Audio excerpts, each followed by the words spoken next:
بسم اللہ الرحمن الرحیم۔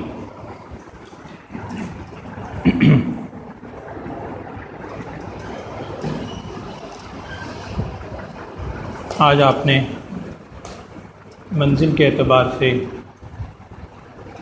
5ویں منزل کا آغاز ہوا ہے 19ویں پارے میں سورہ شعراء۔ آپ کو یاد ہوگا میں نے ایک حرف بتایا تھا فمی بشوقن، فا میم یا با، یہ 4 منزلیں پوری ہو گئیں۔ 5ویں منزل شین سورہ شعراء، اس کے بعد والصافات اور قاف، وہ یا 2 رکوع اس کے ہوئے 3 منزلیں پوری باقی۔ سورہ نور کل ہم نے آغاز کی تھی، سورہ نور کا بقیہ حصہ آج سورہ نور الحمدللہ مکمل ہوئی، مدنی صورت ہے۔ اس کے بعد قرآن پاک کے ویسے تو بہت سے نام ہیں، لیکن 2 نام بہت مشہور ہیں، قرآن اور فرقان۔ فرقان بھی بہت مشہور نام ہے۔ آج آپ نے اس نام پر پوری ایک سورت سنی ہے، سورت کا نام سورۃ الفرقان، 18ویں پارے کے اینڈ پر اور 19ویں کے آغاز میں۔ اس کے بعد 19ویں پارے میں سورہ شعراء، شاعر انہی کے نام پر سورت ہے، وہ آج آپ نے الحمدللہ مکمل سورت سنی، سورہ شعراء۔ سورہ نور کے اندر میں نے آپ سے کل بھی عرض کیا تھا کہ پردے کے بارے میں احکامات ہیں، اجازت لینے کے احکامات ہیں کہ جب کسی کے گھر میں جانا ہو اجازت لیا کرو۔ اسی طریقے پر دوپہر کے وقت میں جو آرام کے وقت ہیں خاص طور پہ، اس وقت بلا اجازت جانا، کیونکہ خواتین یا لوگ اس وقت آرام میں مشغول ہوتے ہیں، اس کے آداب ہمیں بیان کیے جا رہے ہیں۔ اسی طرح سورہ نور کے آغاز میں ایک واقعہ ہے جو واقعہ افک کے نام سے مشہور ہے سیرت کی کتابوں میں۔ ام المؤمنین سیدہ عائشہ صدیقہ رضی اللہ تعالی عنہا، ہماری ماں، ان کے اوپر اللہ معاف فرمائے بدبختوں نے ایک تہمت لگائی تھی، وہ سارا واقعہ آپ کے علم میں ہے۔ لیکن حضرت عائشہ صدیقہ رضی اللہ تعالی عنہا پر جب تہمت لگی، میں صرف ایک بات عرض کر دیتا ہوں، کیونکہ صدیق اکبر رضی اللہ تعالیٰ عنہ کی صاحبزادی ہیں، ہماری ماں ہیں، بہت بڑا مقام ہے، اللہ سب کو ہدایت دے جو ان کے بارے میں غلط سوچ رکھتے ہیں۔ حضرت عائشہ صدیقہ رضی اللہ تعالیٰ عنہ سے کسی نے کہا کہ جی اے عائشہ، تم جب بھی جاتی ہو نا نبی صلی اللہ علیہ وسلم کے ساتھ سفر میں، کوئی نہ کوئی واقعہ ہو جاتا ہے، اور یہ آپ کے علم میں ہوگا۔ حضرت عائشہ صدیقہ خود ہی بیان کرتی ہیں کہ آپ صلی اللہ علیہ وسلم کا یہ معمول تھا ازواج مطہرات کے ساتھ کہ جب آپ صلی اللہ علیہ وسلم کسی سفر پہ جاتے تو بعد کے روایت میں ہے کہ آپ صلی اللہ علیہ وسلم قرآن اندازی کیا کرتے تھے کہ ازواج مطہرات میں سے کس کو اپنے ساتھ اس سفر پہ رکھنا ہے، قرآن اندازی ہوتی تھی۔ اب وہ جو سفر تھا اس وقت جب صلح حدیبیہ ہوئی، عمرے کا سفر، اس وقت ام المؤمنین حضرت ام سلمہ رضی اللہ تعالیٰ عنہ آپ صلی اللہ علیہ وسلم کے ساتھ تھے، بعد موقع پہ حضرت عائشہ صدیقہ ہوتی۔ تو حضرت عائشہ صدیقہ رضی اللہ تعالیٰ عنہ سے کسی نے کہا کہ جی آپ جب بھی جاتی ہیں نا سفر میں، کوئی واقعہ ہو جاتا ہے۔ ایک دفعہ واقعہ ہوا تھا، اس وقت بھی ہار کا ہی واقعہ تھا کہ ہار گم گیا تھا، اس کے ڈھونڈنے میں کچھ تاخیر ہوئی، اس تاخیر کی وجہ سے پانی ختم ہو گیا جاتے ہوئے، تو لیکن اللہ کی شان ہے، وہ تاخیر سبب بنی تیمم کے احکامات آ گئے، امت کے لیے رحمت بن گئی کہ اگر پانی موجود نہ ہو تو تیمم کر لیا کرو۔ ویسے تو اللہ تعالیٰ نے حکم دینا ہے، لیکن وہ بظاہر وہ سبب عائشہ صدیقہ رضی اللہ عنہ کو واقعہ بنا۔ یہ واقعہ افک واقعہ آپ کے علم میں ہے، وقت ہوا تو میں مختصراً عرض کر دوں گا۔ آپ صلی اللہ علیہ وسلم ایک سفر پہ تشریف لے گئے تھے، سفر پہ جاتے ہوئے عائشہ صدیقہ رضی اللہ تعالیٰ عنہ کہتی ہیں رات کا وقت تھا، آپ صلی اللہ علیہ وسلم نے منافقین کی ساری وہاں پر باتیں چل رہی تھیں، اور اس میں منافقین بہت سے ساتھ تھے، ابی جو تھا عبداللہ بن ابی رئیس المنافقین، وہ بھی ساتھ تھے۔ تو آپ صلی اللہ علیہ وسلم نے کوچ کرنے کا حکم دے دیا رات میں ہی۔ خیر جب کوچ کرنے کا حکم دیا ہے تو عائشہ صدیقہ رضی اللہ تعالیٰ عنہ کہتی ہیں میں ذرا باہر رفع حاجت کے لیے گئی ہوئی تھی، ہودج بنایا ہوتا تھا، ایک ڈولی سی جیسے ہوتی ہے جانوروں کے اوپر رکھ دیتے ہیں، اس میں عائشہ صدیقہ رضی اللہ تعالیٰ عنہ تشریف فرما تھا۔ کہنے لگی میں قضاء حاجت کے لیے گئی، میں آنے لگی تو مجھے خیال آیا کہ ایک ہار، بڑا قیمتی ہار تھا حضرت خدیجہ رضی اللہ تعالیٰ عنہ کا دیا ہوا، وہ ہار کہیں گر گیا۔ اب وہ زمانہ تھا اندھیرا، کہنے لگی میں اس کی تلاش میں دوبارہ اس جگہ پہ گئی کہ اندھیرے میں اسے ڈھونڈ، میں دوبارہ چلی گئی اور یہاں پیچھے کوچ کا حکم ہو گیا. اب اٹھاتے ہوئے کسی کو اندازہ ہی نہیں ہوا. عائشہ صدیقہ رضی اللہ تعالیٰ کا وزن بھی بہت کم تھا، کسی کو اندازہ نہیں ہوا کہ وہ سواری پہ ہیں، پردہ ڈلا ہوا ہے. روانہ ہو گئے. حضرت عائشہ صدیقہ رضی اللہ تعالیٰ عنہ جب کچھ دیر کے بعد واپس آئیں، پتہ چلا قافلہ آگے چلا گیا. اب عائشہ صدیقہ رضی اللہ تعالیٰ عنہ کو معلوم تھا کہ آپ صلی اللہ علیہ وسلم کا معمول لکھا ہے سیرت کی کتابوں میں کہ جب سفر پہ آپ صلی اللہ علیہ وسلم تشریف لے جایا کرتے تھے تو ایک حکمت یہ آپ صلی اللہ علیہ وسلم حکمت عملی یہ فرماتے تھے کہ جب قافلہ چلا جائے ایک صحابی کی ڈیوٹی ہوتی تھی کہ وہ بعد میں آئیں. جب قافلہ سارا چلا جائے گا وہ 1-2 گھنٹے کے بعد وہاں سے اٹھیں اور دیکھتے ہوئے آئیں کوئی گری پڑی چیز، قافلہ رکا ہے، پڑاؤ ڈالا ہے، کوئی کسی کی قیمتی چیز. بہت بڑی حکمت تھی اس میں، تاکہ کوئی چیز رہ گئی ہو اور وہ چیز اٹھاتے ہوئے سمیٹتے ہوئے پھر روانہ ہو. حضرت عائشہ صدیقہ رضی اللہ تعالیٰ عنہ کہتی ہیں میں جب واپس آئی تو میں نے آگے دیکھا قافلہ چلا کہ رات کا وقت ہے. کہنے لگی میں نے اپنی اوڑھنی اپنے سر پہ، مجھے یقین تھا کہ اگر میں خود جاؤں گی تو شاید بھٹک جاؤں، کہیں نہ کہیں تو علم ہوگا میرے نہ ہونے کا، تو واپس یہیں آئیں گے ڈھونڈنے کے لیے. کہنے لگی میں وہیں لیٹ گئی. اتنے میں رات کا آخر پہر ہوا. حضرت صفوان کے بارے میں آتا ہے کہ وہ پیچھے آ رہے تھے، اس وقت ان کی ذمہ داری تھی، بدری صحابی. یہ آئے، انہوں نے آ کر دیکھا کہ عائشہ صدیقہ رضی اللہ عنہ آرام فرما رہے، پیچھے رہ گئے. انداز ان کے زبان سے یہ کلمات نکلے انا للہ و انا، یہ ساری روایت میں موجود ہے، انا للہ و انا الیہ راجعون. حضرت عائشہ صدیقہ رضی اللہ عنہ کو آواز سے آنکھ کھل گئی. خیر انہوں نے اونٹنی پہ سوار کروایا ایک طرف بیٹھ کے اور خود اونٹنی کی مہار پکڑ کے روانہ ہو گئے. دن کے اجالے میں یہ حضرت صفوان عائشہ صدیقہ ان کی بھی ماں ہیں، سب کی ماں ہیں، ام المومنین، ان کو لے کر وہاں پہنچے. میں نے عرض کیا سفر میں منافقین ساتھ تھے جن کا کام یہی تھا نعوذ باللہ بدبخت لوگ. انہوں نے دیکھا، انہوں نے الٹی سیدھی باتیں شروع کر دیں عائشہ صدیقہ رضی اللہ تعالیٰ عنہ کے بارے میں، نعوذ باللہ من ذالک. عائشہ صدیقہ رضی اللہ تعالیٰ عنہ کہتی ہیں مجھے کچھ پتہ نہیں، سفر پورا ہو گیا، واپس مدینہ منورہ چلے گئے، کئی دن گزر گئے. لیکن عائشہ صدیقہ رضی اللہ تعالیٰ عنہ کہتی ہیں مجھے رسول صلی اللہ علیہ وسلم کے بظاہر رویے سے کچھ تھوڑا سا فرق محسوس ہو رہا تھا. کہنے لگے میں اپنے میکے، ہم اس کو کہتے ہیں اپنے میکے، اپنے باپ کے گھر ابوبکر صدیق رضی اللہ عنہ کے گھر آ گئے، وہ ساتھ ساتھ گھر. وہاں کہنے لگی ایک دن رات کو میں گئی پھر رفع حاجت کے لیے، تو ایک خاتون میرے ساتھ تھی، جیسے اندھیرے میں خواتین نہیں جاتی رفع حاجت، دور جا رہی ہیں. یہ خاتون حضرت صفوان کی والدہ تھی. وہ جو حضرت صفوان، عائشہ صدیقہ رضی اللہ، ہماری ماں، انہیں کچھ پتہ نہیں، ذہن میں رکھیں ہماری ماں ہیں 100%. اور آگے آ رہی ہے انشاءاللہ سورہ احزاب میں، وہاں بتاؤں گا انشاءاللہ کہ قرآن نے کہا ہے وَأَزْوَاجُهُ أُمَّهَاتُهُمْ، کہ حضور صلی اللہ علیہ وسلم کے ازواج مطہرات امت والوں کی مائیں ہیں. یہاں ایک نقطہ لکھا ہے مفسرین نے، ابھی میں ضمن رد کر دیتا ہوں سمجھانے کے لیے، مثال گندی بھی آپ کہہ سکتے ہیں، سمجھانے کے لیے میں دے رہا ہوں کہ ہم اپنے والدین کی حقیقی اولاد ہیں، 100% ہیں. ہمارے پاس اس کی عقلی طور پر کیا دلیل ہے؟ آپ کے پاس صرف ایک دلیل ہے کہ جی ہم نے بچپن سے دیکھا ہے، ہم نے ان کو ماں باپ کے طور پہ دیکھا ہے، ہمارے بڑوں نے، ہمارے دادا، نانا، چچا، پھوپھو سب نے بتایا کہ بیٹے تمہارے ماں باپ ہیں. ممکن ہے کہیں 1% اس کے اندر کوئی جھول ہو، کوئی اڈاپٹیڈ ہو، اللہ نہ کرے، اور ہو جاتا ہے بعض اوقات، یعنی ذہن میں کہیں نہ کہیں 1% عقلی طور پر امکان ہے. لیکن جس کے بارے میں قرآن کہہ رہا ہے یہ تمہاری ماں ہے، اس کے بارے میں تو شک و شبہ ہی کوئی نہیں. ان کے بارے میں تو شک جو تھوڑا بہت ہے وہ بھی ختم ہو گیا. تو یہ ہستیاں تو وہ ہیں جن کو قرآن کہہ رہا ہے وَأَزْوَاجُهُ أُمَّهَاتُهُمْ. آگے انشاءاللہ سورہ احزاب میں آئے گا 22ویں پارے میں. تو میں عرض کر رہا ہوں ان کے ماں ہونے میں شک ہی کوئی نہیں. اب عائشہ صدیقہ رضی اللہ تعالیٰ عنہ کہتی ہیں میں جا رہی تھی تو میرے پاؤں کو نا ٹھوکر لگ گئی، جیسے اندھیرے میں چلتے ہوئے.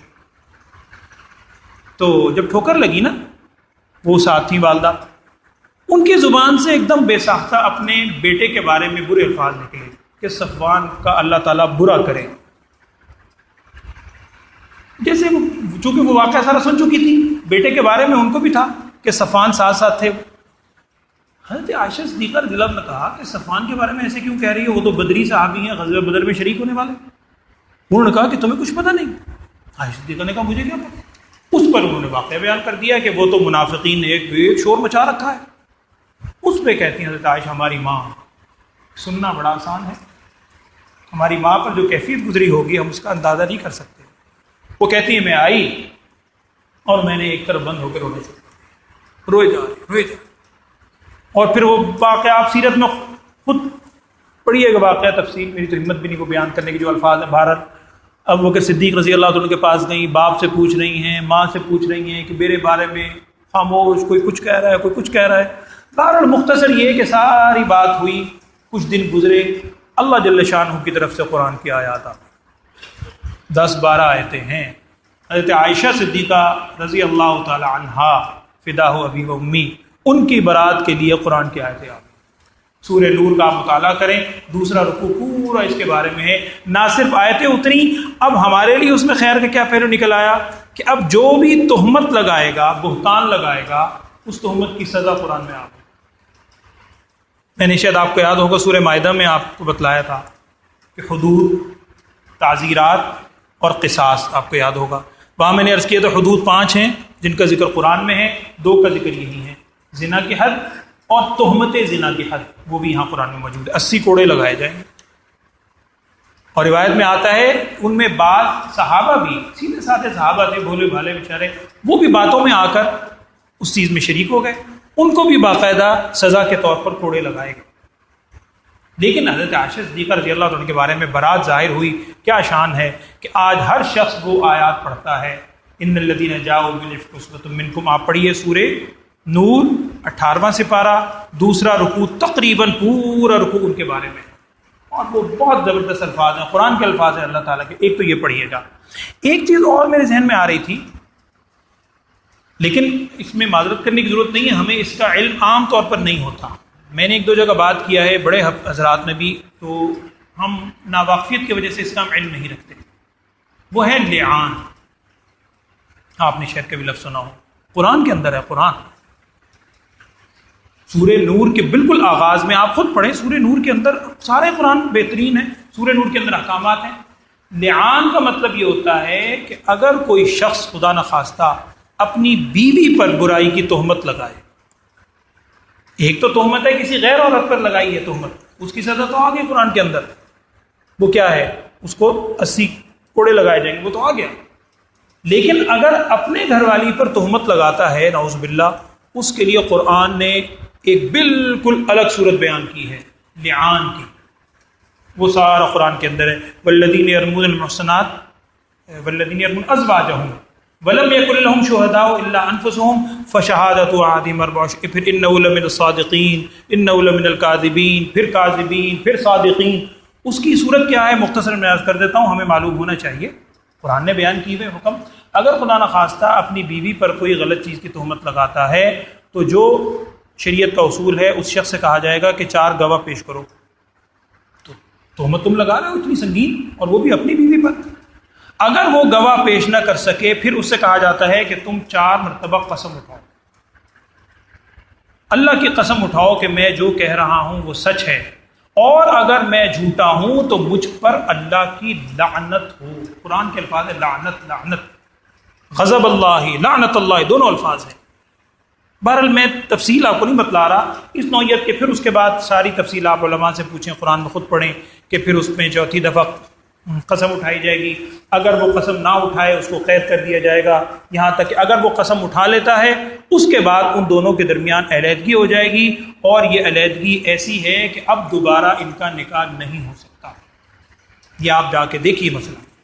میں اس لیے عرض کر رہا ہوں کہ ہمیں قرآن کے سارے قرآن کے احکامات، ہم نے قرآن کے فضائل تو سنے میں ہیں، لیکن قرآن کے جو احکامات پریکٹیکلی ہمارے معاملات، معاشرت کے بارے میں، اس کا بھی ہمیں علم ہونا چاہیے. آپ لوگ خود سورہ نور مکمل پڑھیں، اس کے اندر یہ مختلف احکامات ہیں. ایک تو یہ بات میں نے عرض کرنی تھی. اس کے بعد اس سورہ نور میں اور بھی بہت سے حکم ہیں، آپ خود پڑھیں. اس کے بعد آ رہی ہے سورہ فرقان. سورہ فرقان کے اندر آج آپ نے جہاں سجدے والی آیت آئی تھی، سجدے والی آیت کے بعد عباد الرحمن، جملہ ہی بڑا پیارا ہے، لقب بھی بہت پیارا ہے. خالق اللہ تعالیٰ فرما رہا ہے عباد الرحمن.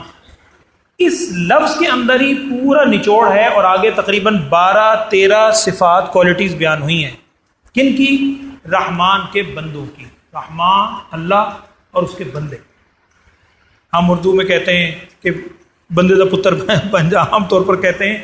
تو بندہ رحمان کے بندے کون ہوتے ہیں؟ میں آپ سے ایک بات عرض کر دیتا ہوں، بچوں کو بھی میں نے کئی دفعہ کلاس میں بھی بات کہی ہے۔ دیکھیں دنیا میں مسائل انسان کے اوپر آتے ہیں، دنیا ہے ہی دار المسائل، کبھی کسی نوعیت کے کبھی کسی نوعیت کے۔ اس کی کیا صورت ہے میں اس طرف نہیں جا رہا، اگر خدا نہ خواستہ کبھی آپ کسی پریشانی میں مبتلا ہوں، اللہ نہ کرے، جہاں اور بہت سے اسباب سوچیں گے نا، آپ قرآن کھولیں 19واں پارہ سورہ فرقان کا آخری رکوع، عباد الرحمن کہ رحمان کے بندے کون ہوتے ہیں، دوسرے لفظوں میں ہمیں کیا ہونا چاہیے، ہم رحمان کے بندے ہم ہی ہیں اور کون ہیں، اللہ ہمیں بنائے صحیح طور پہ۔ آپ کوئی بھی مشینری بناتے ہیں نا، کوئی شخص مشینری بناتا ہے، مثال سے اس کی سمجھ آتی ہے، اس کے ساتھ ایک کیٹلاگ دے دیتا ہے کہ بھئی یہ کیٹلاگ ہے، اگر تم اس کو استعمال کرو گے، میں نے یہ چیزیں اس میں ایسی استعمال کی ہیں، میں گارنٹی دیتا ہوں تمہیں کچھ نہیں ہوگا۔ اللہ تعالیٰ نے انسان کو بنایا ہے تو یہ قرآن اللہ نے بھیجا ہے، اس قرآن میں کچھ صفات بیان ہوئی ہیں، میں 100% یقین سے کہہ سکتا ہوں آپ قرآن کھولیں، یہ رحمان کے بندوں کی صفات پڑھیں کہ وہ یہ ہوتے ہیں، یہ کرتے ہیں، یہ کرتے ہیں، یہ کرتے ہیں، یہ کرتے ہیں، آپ غور کیجئے گا آپ کی زندگی میں ان میں سے کہیں نہ کہیں کوئی جھول آیا، تب یہ آپ کی مشینری خراب ہوئی ہے۔ آپ کو جو فکر ہے، آپ کو جو پریشانی لاحق ہوئی ہے، آپ کو جو ٹینشن آئی ہے، اس میں کہیں نہ کہیں آپ نے کمی کی ہے، آپ اس کمی کو دور کر لیں، آپ کی زندگی پھر سموتھ ہو جائے گی انشاءاللہ۔ وہ رحمان کے بندوں کی صفات کیا ہیں مختصر میں بتا دیتا ہوں آپ کو، اللہ عمل کی توفیق دے۔ وعباد الرحمن، رحمان کے بندے کون ہوتے ہیں؟ پہلی کوالٹی الذین یمشون علی الارض ہونا، جو جب زمین پہ چلتے ہیں نا تو بڑی نرمی سے، ان کی چال میں کوئی اتراہٹ، کوئی تکبر، کوئی دوسرے کو ذلیل کرنا نعوذ باللہ کوئی نہیں ہوتا، بالکل عاجزی۔ اور حدیث میں آپ صلی اللہ علیہ وسلم کی چال پورا بیان ہوئی ہے، بعض روایت میں لکھا ہے کہ آپ صلی اللہ علیہ وسلم جب چلا کرتے تھے تو ایسے چلتے تھے جیسے کوئی بلندی سے نیچے اتر رہا ہو۔ اب یہاں محدثین نے صفت بیان کی ہے کہ بلندی سے نیچے اترتے وقت کیا ہوتا ہے، ایک تو نظریں نیچی ہوتی ہیں، ظاہری بات ہے اگر آپ یعنی اونچائی سے نیچے اتر رہے ہیں، اوپر دیکھتے ہوئے تو نہیں اتریں گے، آپ کی نظریں نیچے ہوں، اور دوسرا آپ پورے جھکے ہوئے نہیں ہوں گے، سینہ آپ کا سیدھا ہوگا، نظریں جھکی ہوئی ہوں گی، اور تیسری بات یہ ہے کہ آپ پاؤں گھسیٹ گھسیٹ کے نہیں چلیں گے، آپ پورا قدم اٹھا کے جمع کے پاؤں رکھیں گے۔ تو رسول صلی اللہ علیہ وسلم کی چال یہی تھی کہ نگاہیں نیچے ہیں، جمع کے پاؤں رکھ کے چلتے ہیں۔ تو رحمان کے بندوں کی پہلی صفت کیا ہے کہ زمین میں بڑی نرمی سے چلتے ہیں۔ ایک، اب چلتے ہوئے آپ جا رہے ہیں، راستے میں کسی سے آپ کو واسطہ پڑ گیا۔ دوسری صفت کیا ہے؟ وَإِذَا خَاطَبَهُمُ الْجَاهِلُونَ، اگر کسی جاہل سے، ناواقف سے مخاطب ہونے کا موقع ہوتا ہے نا، زیادہ الجھتے نہیں ہیں، فضول کاموں میں نہیں کرتے، قالوا سلاما، بس سلامتی کا لفظ کہیں کہ اپنے کام سے کام ختم، کوئی نہیں فضول باتوں میں کھڑے ہوتے، ادھر کھڑے ہو گئے، اس چوک میں کھڑے ہو گئے، ادھر کھڑے ہو گئے، ادھر گپ شپ، نہ، رحمان کے بندے ایسے نہیں ہوتے، اللہ معاف فرمائے، نرمی سے چلتے ہیں، بڑے یعنی اگر راستے میں واسطہ پڑے سلامتی کے الفاظ کہہ کے چلے جاتے ہیں۔ یہ بھی ہو گیا، اچھا جی چل بھی پڑے، راستہ بھی گزر گیا، اب رات ہو گئی، رات میں کیا کرتے ہیں؟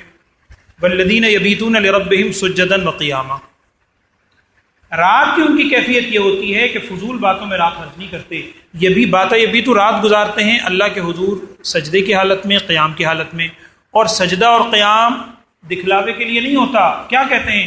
والذین یقولون ربنا اصرف عنا عذاب جہنم، جہنم کے عذاب سے پناہ مانگتے ہیں، راتوں کو ڈھونڈ کر اللہ کے حضور گڑ گڑاتے ہیں۔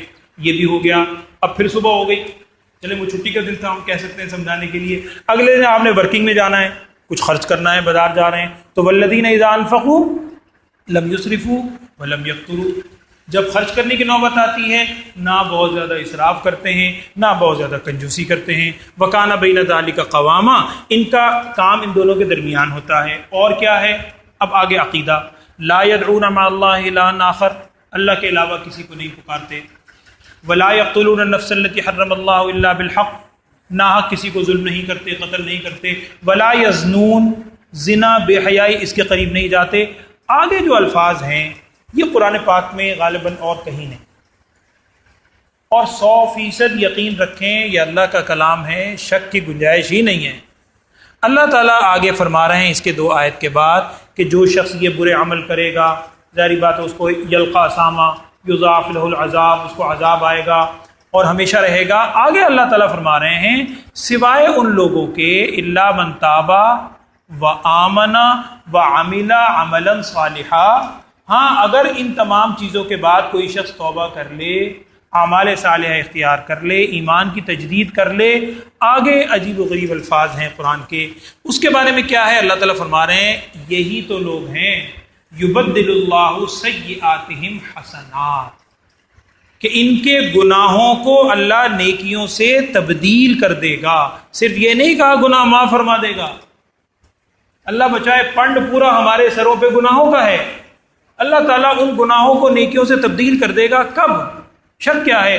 تابا و آمنا و عمل عملا صالحا، قرآن کا وعدہ ہے، اور قرآن کہتا ہے یہی تو لوگ ہیں۔ وہ متقین کا بیان یہاں نہیں ہے، ان لوگوں کا بیان ہے جو اپنی جانوں پر زیادتی کر چکے، ان کے بارے میں آ رہا ہے کہ یہی تو لوگ ہیں یبدل اللہ سیئاتہم حسنات، اللہ ان کے گناہوں کو نیکیوں سے تبدیل کر دے گا۔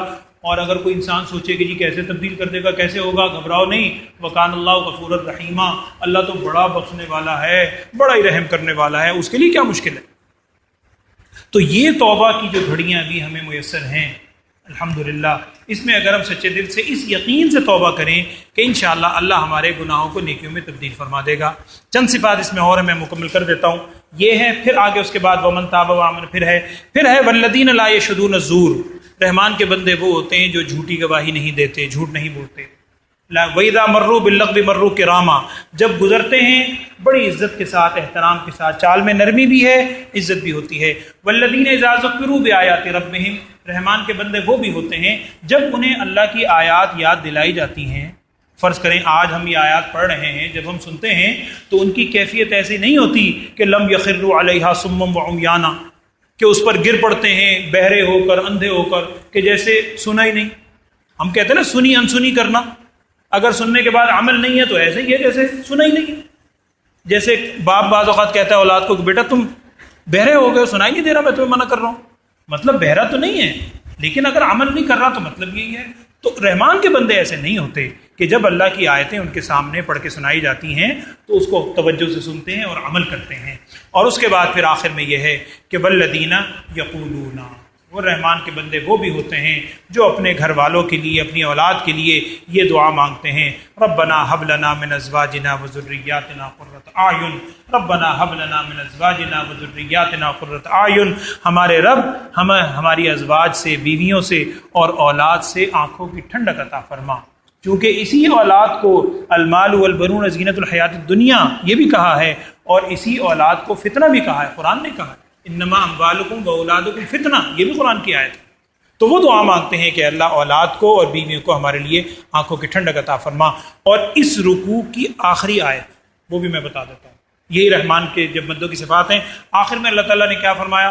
قل، آپ ذرا کہہ دیجئے انہیں، حضور صلی اللہ علیہ وسلم کی وساطت سے یہ آیت ہم تک پہنچی ہے، قل، آپ ذرا لوگوں سے یہ کہیے ما یعبأ بکم ربی، میرے رب کو تمہاری کوئی پرواہ نہیں ہے، یہ جو تمہیں احکامات دیے جا رہے ہیں نعوذ باللہ یہ رب کو ان کی ضرورت نہیں ہے، اللہ الصمد وہ تو بے نیاز ہے۔ قل ما یعبأ بکم ربی لولا دعاؤکم، اگر تم اسے نہیں پکارو گے تو میرے رب کو کوئی پرواہ نہیں ہے، اگر تمہیں حکم دیا جا رہا ہے تمہارے ہی فائدے کے لیے ہے۔ یہ سارے احکامات رحمان کے بندوں کی صفات، رحمان کے بندے تم ہی ہو، تمہارے لیے بیان کی جا رہی ہیں۔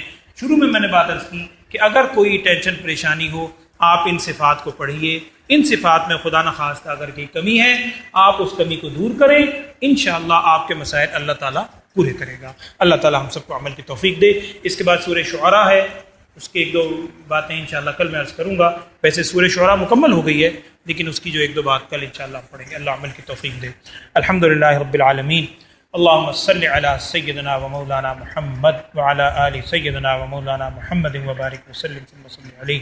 یا اللہ ہم سب کے گناہوں کو معاف فرما، خطاؤں سے معاف فرما، ہم سب کو یا اللہ سچی توبہ کرنے کی توفیق عطا فرما، ہم سب کو ہر قسم کے گناہوں سے بچنے کی توفیق عطا فرما، گناہوں کی نفرت ہمارے دلوں میں پیدا فرما۔